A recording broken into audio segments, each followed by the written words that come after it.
Estamos de vuelta en Pauta Semanal. Soy Juan Francisco Miranda y me acompaña Hernán Ferreira, Gabriel Vega y Eduardo Manzanares para seguir analizando lo que fue la semana nacional y regional en materia política. Primero bloque hablábamos de los efectos que trae este COVID y el retiro del 10% y algo que también nos vino a golpear desde el punto de vista de país, que es la cifra de pensiones de alimentos que no se pagan, que no se cumple la sentencia judicial, y frente a eso es una vergüenza nacional. Pero también esta semana vimos, la semana pasada y esta, que hay áreas de nuestro país, de la economía, que siguen trabajando, y también hay áreas que manifiestan un problema que yo diría que es histórico, y a raíz de lo que ocurrió en la Araucanía y lo que ha ocurrido en la Araucanía. Aquí hubo protestas, movilización de un gremio importante del país como son los camioneros a nivel nacional, y también tengo que decirlo que a nivel regional también tuvimos una protesta que quizás tiene que ver con otra componente, que es más de las canteras dentro de la ciudad, por esta cierre de canteras que había establecido el municipio en primera instancia a raíz de cumplimiento de una ordenanza que es del año 2003. Lo cierto es que hubo movilizaciones, hubo medidas, hubo reacciones de las autoridades nacionales y locales, y lo curioso, al menos aquí me llama la atención también el doble estándar, porque pareciera ser que cuando se toman un municipio o se toman otra instancia, otros grupos, hay un discurso aprendido de condenar las medidas de presión, etcétera, y hay otras medidas de otros grupos donde pareciera ser que la palabra es negociar y en ese sentido dialogar. Ese cambio de tono de las autoridades creo que no nos hace bien, en mi opinión personal, y lo cierto es que hay conflictos que se mantienen. Mientras la Araucanía lamentablemente sigue el nivel de beligerancia, con el problema histórico de la Araucanía, y que hemos sido incapaces como país de buscar una solución, creo que es algo que va a venir en el plebiscito, que va a venir independiente de cuál sea el apruebo, el rechazo en el plebiscito de octubre. Lo cierto es que el tema de la Araucanía, yo creo que llegó la hora de no seguir haciéndonos los tontos y resolverlo de una buena manera. Frente a eso, ¿cuál es su opinión respecto a estos problemas que han habido con los camioneros? Que incluso salió un anuncio presidencial, el presidente entre medio de camiones, vimos en una foto, y por otra parte la rápida solución frente a estos conflictos, a estas medidas de presión, y cómo frente a otras medidas de presión se responde de otra manera. ¿Qué piensas tú, Eduardo, respecto a ese estilo distinto? Y tengo que también reconocer que no es solo de ahora, sino que parece que viene siendo algo común dentro del Estado. ¿Cuál es tu opinión respecto a lo que vimos en la Araucanía y lo que ha sido este conflicto con los camioneros? Mira, el tema de la Araucanía obviamente es un tema que viene de muchos años, y este es un problema país que no ha sido resuelto por ninguno de los gobiernos de las últimas décadas, francamente. O si se ha resuelto a media, y la verdad es que no ha ido al fondo del problema.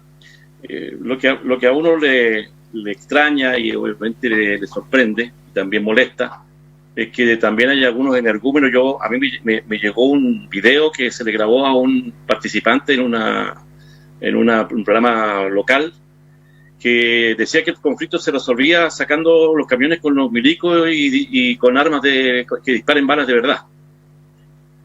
O sea, el fascismo puro instalado, ¿no es cierto?, en los medios de comunicación regionales. Al estilo de lo que se hacía con los judíos en la época de Hitler y que se hacía en Italia con Mussolini. Es decir, la cosa se resuelve a tiros. Yo le quiero recordar a ese energúmeno, porque es un energúmeno, una persona que dice esas cosas, que en Chile hay 1.700.000 mapuches, de acuerdo al censo del año 2017.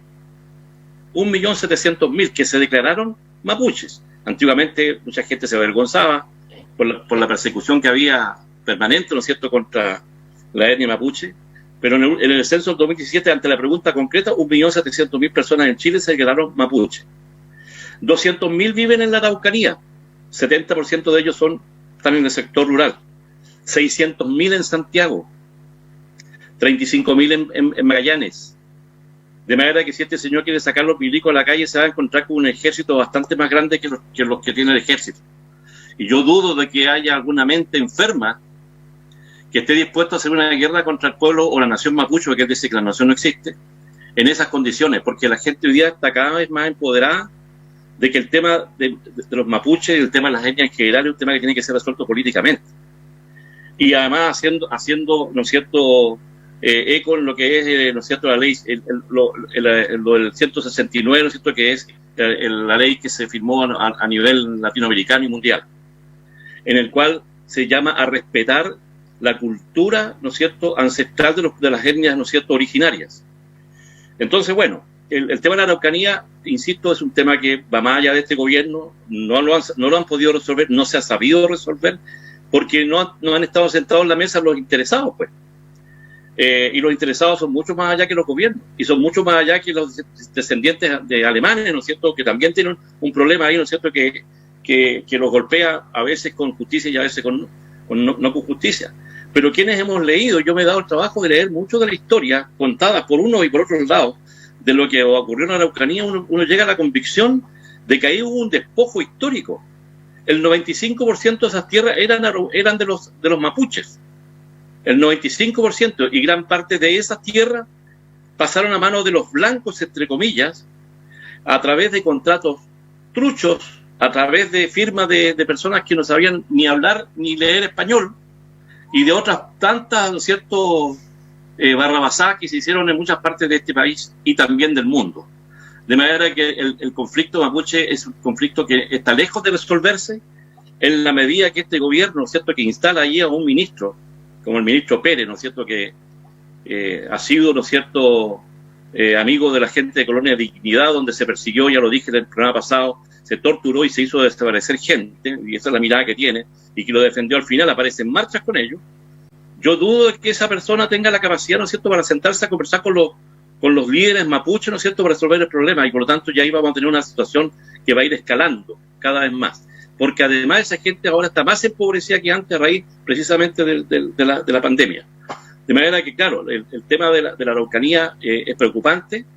Yo no atisbo una solución inmediata porque las políticas públicas que se han implementado en este país durante decenas de años no han tenido resultados y no han sido eficaces para conversar el tema, y obviamente el gobierno ha demostrado claramente de qué lado está, cuando por una parte a los que toman, ¿no es cierto?, un municipio y se instalan allí, ¿no es cierto?, para protestar en forma pacífica hasta el momento en que llegan a sacarlo, y el gobierno obviamente llega con la fuerza pública, ¿no es cierto?, con las fuerzas especiales y con la violencia que sabemos que ocurre en esos casos.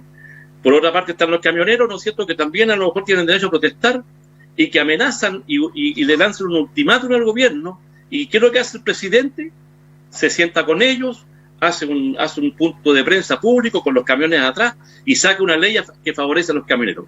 Ahí se ve la diferencia, pues, de qué es lo que opinan ellos del tema del conflicto mapuche y qué es lo que opinan, ¿no es cierto?, de los dueños de los camiones, ¿no es cierto?, que están en ese sector.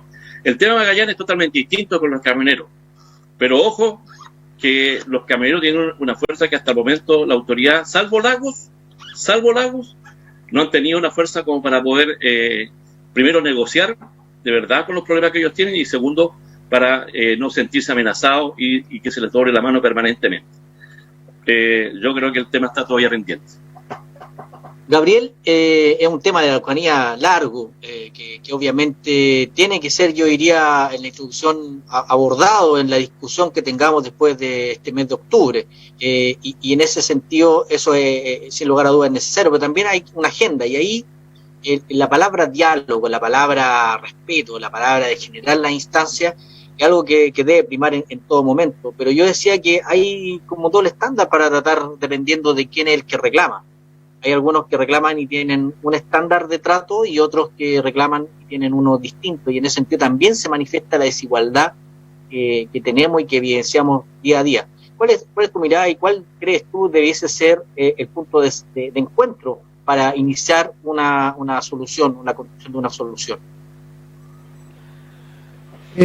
Aquí pareciera, y es uno de los peligros también de la democracia liberal moderna que hemos instaurado en nuestro país, en donde los grupos políticos se dejan llevar mucho, de muy buena fe. Pretendo inicialmente caracterizarlo por estos grupos que se manifiestan de manera más violenta, de manera más masiva quizá, y es por eso de que fue una prioridad antes la educación superior gratuita, antes que el problema de los niños del Sename, porque ellos no marchan ni... Entonces, y sin desmerecer la buena causa que puede hacer una educación de acceso, el acceso a educación, más allá del derecho, no podemos discutir. Discúlpame, pero un buen punto a lo que yo me refería, porque también los abuelitos tampoco marchan muchas veces. Claro. Y ahí también tenemos un segmento importante de la población que es vulnerable y que efectivamente sufre en comparación a otros que están más privilegiados. Y que no tiene problema, que me imagino que el acceso a educación no es un problema para ellos, puede ser otro, puede ser abrigo, vivienda, quizás. Tienen cada uno sus demandas, por ejemplo. Ahora, en el tema de la Araucanía yo he visto dos problemas. Uno, el reduccionismo de la acción del Estado a, primero, una visión colectiva muy paternalista que no le permite ser autónomos con tierras, con el comercio que pudiesen ejercer en las tierras, porque les da tierras, y está todo reducido a tierras, la ley de la CONADI eso hace, entrega tierras a grupos. No hay dominios individuales, no se respeta la autonomía de esas personas y tampoco pueden trabajar esa tierra, muy limitante. Y la verdad es que se necesita, y yo entiendo, de que gran parte de las personas que se reconocen de esa etnia, este 1.700.000 personas que decía Eduardo, sean tratados con autonomía. Ahora, yo tengo cierta certeza, cierta seguridad de que de este 1.700.000 no todos se ven representados por los grupos que ejercen más violencia, que se toman espacios públicos, que incluso han asesinado familias y que están cumpliendo penas que la sociedad chilena, aunque no les guste a ellos, no se puede permitir. Y la verdad es que ahí el convenio 169 de la OIT ha sido el gatillante también de un problema, porque en este trato diferencial se quiere hacer esta excepción jurídica por las propias costumbres del pueblo que me parecen de lo más respetable. Me parece respetable que les preguntemos a generar proyectos públicos que pasen a llevar alguna de sus costumbres, algunas de las tierras donde ellos están, por ejemplo, sean consultados. Por eso se quiso hacer una consulta indígena a pesar del boicot de ellos mismos. Tengo entendido que esto dicho por el senador García Ruminot de mi partido, de que también hay casos de violencia intrafamiliar en la Araucanía que son tratados de manera diferente por ser parte de la cultura de ellos, a propósito del convenio 169 de la OIT. Uno esperaría el trato de Estado, este convenio, este pacto, sea tan pacífico y tan moderado como ocurre en Rapa Nui con ese pueblo.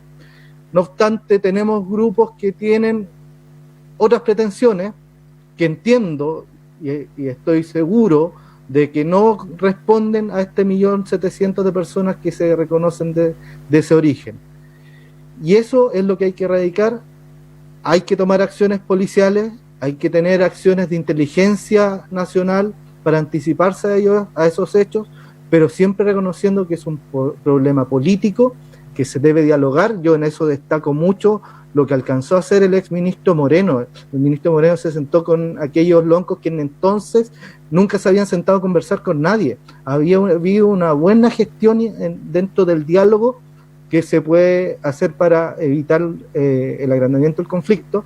No obstante, hoy está bastante agudizado y parece ser momento también decisivo de tomar medidas que entiendo que tienen que ir por el diálogo y también de aislar a estos grupos más violentos. Hernán, aquí también, y tu mirada también como abogado también nos puede ayudar a la discusión, aquí también pareciera ser que hay un tema de superposición de marco jurídico, porque efectivamente está el marco nacional del Estado de Chile, las leyes que se promulgan y se rigen dentro de este Estado llamado Chile, República de Chile, pero hay un convenio internacional que el propio Estado suscribe y por lo tanto se hace cargo de las cosas que están establecidas ahí, y al menos para la gente quizás menos informada, cuesta explicar por qué, por ejemplo, para delitos de lesa humanidad hay una cárcel especial que tiene un tratamiento distinto, y en este caso para un pueblo originario que frente a eso, al menos los líderes que están arrestados, están presos, han planteado que quieren hacer caso o hacer abuso o atribución de lo que establece el convenio de la OIT, el convenio 169, donde en el caso de estar presos pueden también hacer uso de estar presos en lugares que son propios de su propia comunidad. ¿Por qué frente a un tema el Estado separa las cárceles, por ejemplo, de delitos de lesa humanidad, donde está Punta Peuco, el icono?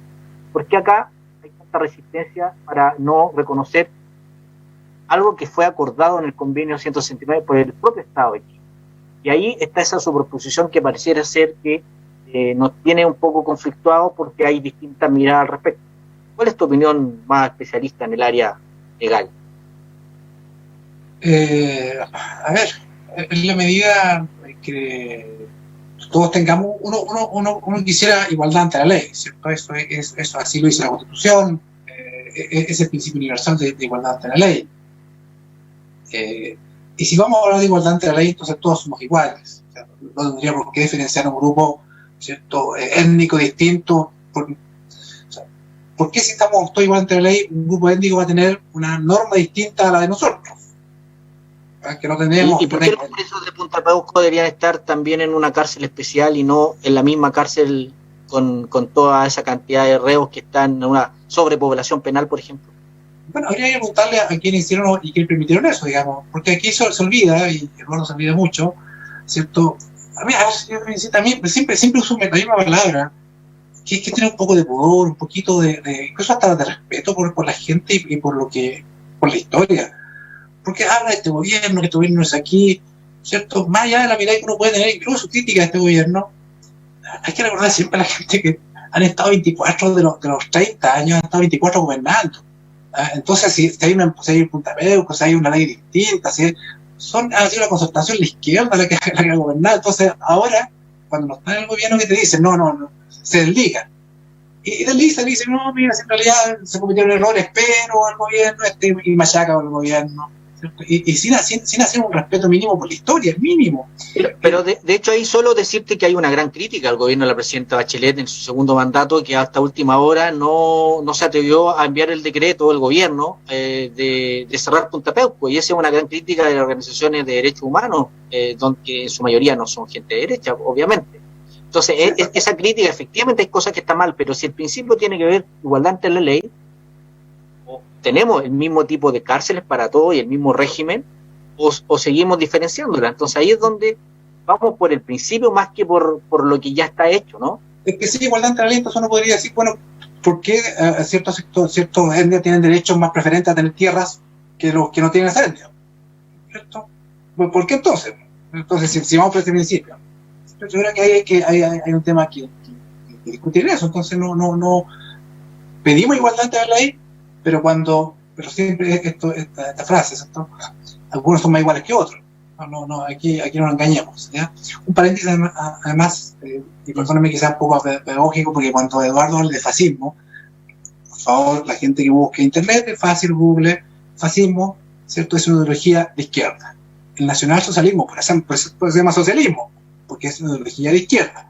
Mussolini, que era fascismo, ¿cierto? Es militante del Partido Socialista, sale, y no es que después de ser socialista se vuelve derechista, sigue siendo socialista el fascismo, sigue siendo igual socialista. Por tanto, son ideologías de izquierda, ¿cierto? Y el socialismo de Eduardo con el nacionalsocialismo están bastante emparentados, y con el fascismo están muy, muy emparentados. Diría, casi son primos hermanos. Para que la gente sepa, busquen nomás, ¿cierto? Yo no estoy diciendo nada, ni siquiera ofensa, ni nada. Es una cosa...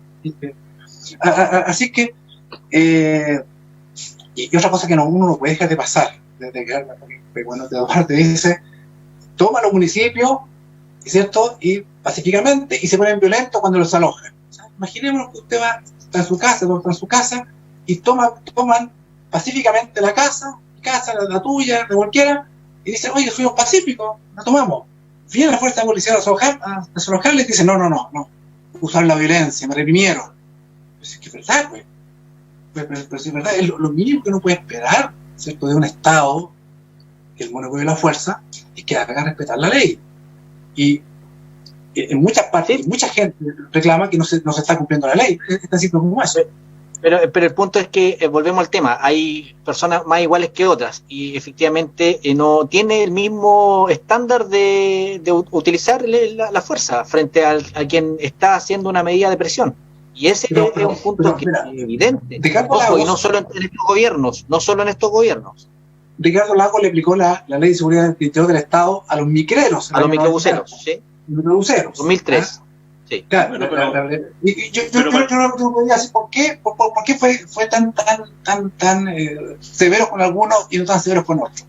Evidentemente, si para los camioneros, cualquier persona, ¿cierto?, podría vislumbrar con una cierta lógica que el país se paraliza.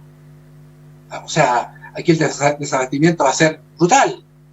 Por tanto, obviamente uno podría decir, ¿por qué los trata igual? Porque obviamente hay una mirada. Lo mismo pasa con los contratadores de las grandes empresas como Codelco, que se les trata distinto, porque si para Codelco, y por eso ganan los resultados que ganan, si para Codelco, si para ENAP, claro que queda la coa. Entonces, un realismo político, y ni siquiera político, un realismo casi hasta económico, te dice, oye, yo tengo que ir, porque ellos saben que tienen una fuerza, y lo tienen clarísimo que tienen una fuerza, que no la tiene un grupo. Mira, da lo mismo, sean mapuches, sean chilenos, digamos, o de otra etnia, da lo mismo. Pero si se juntan 40 personas, o 50 personas, y van a destrozar un municipio, toman un municipio, obviamente hay que tener que ver con la ley. Porque resulta que nosotros, si lo toman, Magallanes no se va a paralizar ni se va a desabastecer. Si los camioneros se paran, sí nos vamos a desabastecer. O sea, la fuerza es la que impera, es decir, los camioneros paralizan la actividad, atravesando sus caminos en las calles, impiden el libre tránsito que está asegurado en la Constitución, y por lo tanto con ellos manga ancha, se les celebra, se hace con ellos un convenio, el presidente está ahí firmando, ¿no es cierto?, unas leyes especiales para ellos, y los otros que no tienen fuerza, ¿no es cierto?, que son los mapuches o que son la gente que protesta en las calles, palos con ellos, represión con ellos, balazos con ellos. Entonces ahí obviamente que no vamos a conciliar nunca las verdades. A propósito de todos los ismos que tú tan retorcidamente manejas, como que Hitler era una especie de socialista y Mussolini igual. No, si yo conozco la historia, no la reinterpreto, tú la estás tratando de colocar de amaño. Sí, bueno, por eso, para que la gente sepa que el fascismo siempre representó en el mundo a la derecha, siempre fueron los de la derecha los que implementaron el fascismo en el mundo, y los que persiguieron a los judíos y los que persiguieron a los pobres. Pero bueno, ya es una discusión aparte. Efectivamente, coincido con Francisco que este gobierno tiene una mirada para unos y una mirada distinta para otros, depende de quién tenga la fuerza. Es que ahí, bueno, nos vamos todos con tarea para casa precisamente para precisar el contexto histórico de lo que significa el fascismo, esas cosas creo que siempre es bueno, necesario, pero mi punto tiene que ver con otro, porque me es inevitable no recordar que este mismo gobierno, a través del gobernador Homero Villegas, mandó a la fuerza pública a desalojar a las personas que se manifestaban en el camino al Andino para pedir algo tan básico como el acceso a suministros básicos. Sin embargo, aquí frente a una toma de la ruta, la verdad es que no se escuchó padre, como dicen. Entonces, creo yo que es cierto, frente a un conflicto hay que ponderar efectivamente el grado de conflicto y ver las implicancias que tiene ese conflicto. Pero eso no nos obliga o no nos justifica hacernos los tontos y con algunos actuar como para dar una señal de fuerza, de una manera, y con otros a dar una señal de diálogo distinta o más permisiva. Yo creo que es parte de las cosas que tenemos que dialogar, conversar, discutir y, por cierto, analizar, porque yo creo que el gran acuerdo, gran mérito del octubre del año pasado fue que nos estamos dando como chilenos un espacio, y eso lo vamos a someter en un plebiscito para ver si podemos generar un espacio de reflexión y por sobre todo de construcción, donde probablemente gran parte de las cosas que hoy día están van a mantener y hay otras que inevitablemente vamos a tener que mejorar, porque hay muchas cosas que no porque se estén haciendo por mucho tiempo, justifica que las sigamos haciendo y cometiendo errores como lo hemos visto. Es urgente renovar, ver el tema del Código Civil Penal, es urgente ver cómo nos relacionamos entre la región, el nivel central, cómo distribuimos poder, pero al mismo tiempo cómo generamos un Estado donde todos nos reconozcamos por iguales en términos de acceso a derechos, sobre todo frente a la justicia. Estamos concluyendo pauta semanal. Como todas las semanas, les deseamos un buen fin de semana, a seguir cuidándose. La cifra lamentable del día viernes 14 de agosto, que se registraron 50 casos, sigue una alza en términos de los casos de COVID, y por lo tanto a tomar todas las medidas, porque nadie, yo creo que nadie, estamos en Magallanes y en el país, queremos una nueva cuarentena que nos permita, que nos restrinja el acceso, el trabajo, visitar por las calles. Para eso tenemos que poner todo de nuestra mano. Nos volvemos a ver la próxima semana en Pauta Semanal. Que tengan un buen fin de semana y una mejor semana. Polar Comunicaciones, radio, televisión e internet presentó Pauta Semanal. Participan Cristian García, Juan Francisco Miranda, Hernán Ferreira y Gabriel Vega. Pauta Semanal. Después de la noticia, el análisis.